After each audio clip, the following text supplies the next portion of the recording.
Hello everyone, how's it going? This is Ryan, back with another video. Welcome back to my channel, or if you're new here, then thank you for watching, I guess. So today we're going to be diving into the world of music and talking about two genres which have shaped the sound of the 2000s as we know it. Those two genres are, drumroll please, those two genres are emo and pop punk. So without further ado, grab your headphones, let's get started.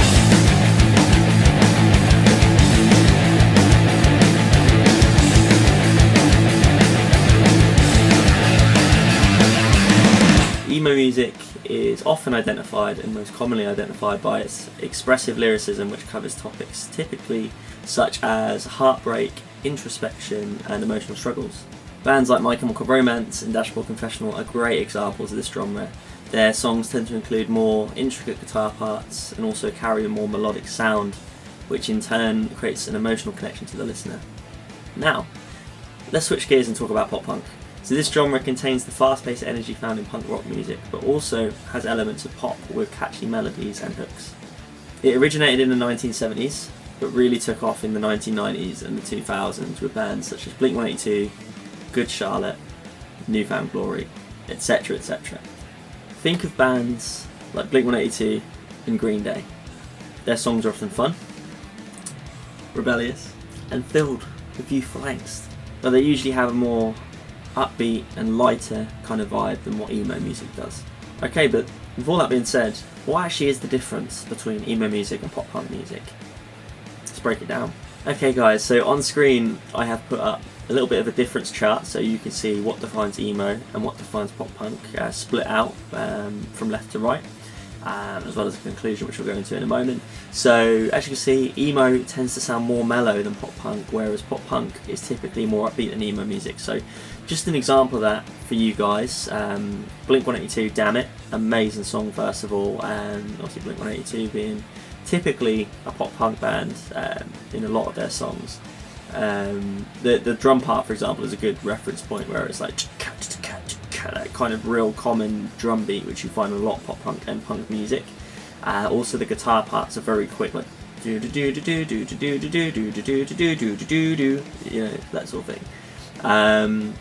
Whereas emo, for example, if I think of a song like Gum by Moose Blood, for example, is a very good example. It's got a lot slower verses, it's more minor scale sounding, or relative minor if you want to talk music theory.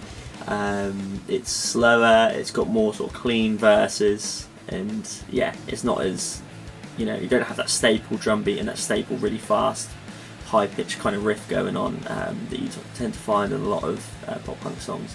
Another thing that defines emo and pop punk music, guys, is the lyrics. As I said earlier, lyrics tend to be more emotional in emo music, whereas in pop punk they tend to be a little bit more rebellious and cover, typically more times than not, more positive subject matters such as friendship. Just to give you an example of the rebellious kind of angsty kind of lyricism in a pop punk song, Lifestyles of the Rich and the Famous by Good Charlotte is a good example, basically outing the kind of famous people and the more rich people in life that, you know, take for granted the things that people that don't have money have to deal with, basically. Kind of that rebellious kind of angsty kind of theme is what I'm getting at. Another thing with emo music tends to have more hollow instrumental verses, whereas pop punk tends to be filled with fast-paced drums and crunchy guitar parts.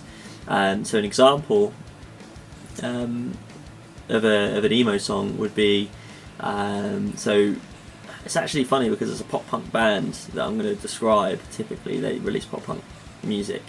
Real Friends, there's a song called I've Given Up On You, where it's very hollow, it's literally like melodic kind of clean guitar parts with singing, and I don't think, unless it goes right in the end, I don't think it even kicks in properly with drums and all that sort of stuff. So it's literally layer upon layer of clean guitar, basically, is a very common thing that you'll find in modern emo music. Yeah, whereas like I say, pop punk is more distorted and drum filled, and you know pop punk, just think about Blink-182 and stuff like that. Okay guys, so with all of that being said, that is just a few points on what defines emo music and pop punk music. But to conclude, emo and pop punk bands can dip into either category. We've seen it with Real Friends, as I said in the example before. Blink-182, they released a song called Stay Together for the Kids. Absolute amazing song. Another example is not the same band, but Boxcar Racer, obviously Tom from Blink, a song called There Is. I would describe that to be more emo than pop punk.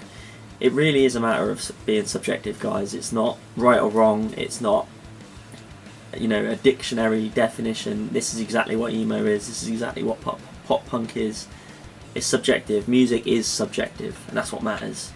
So I guess what I'm getting at, guys, is both genres are very similar, and I mean very. And it doesn't really matter if someone says this is emo, someone says this is pop punk. It really does not matter. Of course, the main thing is that you like how the music sounds and how the music makes you feel. So, without further ado, guys, that has been my brief video on the differences between emo and pop punk. If you like this video, leave a like and a comment just to show me the love, and also please subscribe. I'm going to be releasing more videos like this on emo music, pop punk music. I do covers within that genre, and also I react to music in that kind of genre as well. So you will not miss out if you subscribe, I promise you. So yeah, thanks for watching, guys. Leave a like, comment and subscribe. Peace. See you in the next one.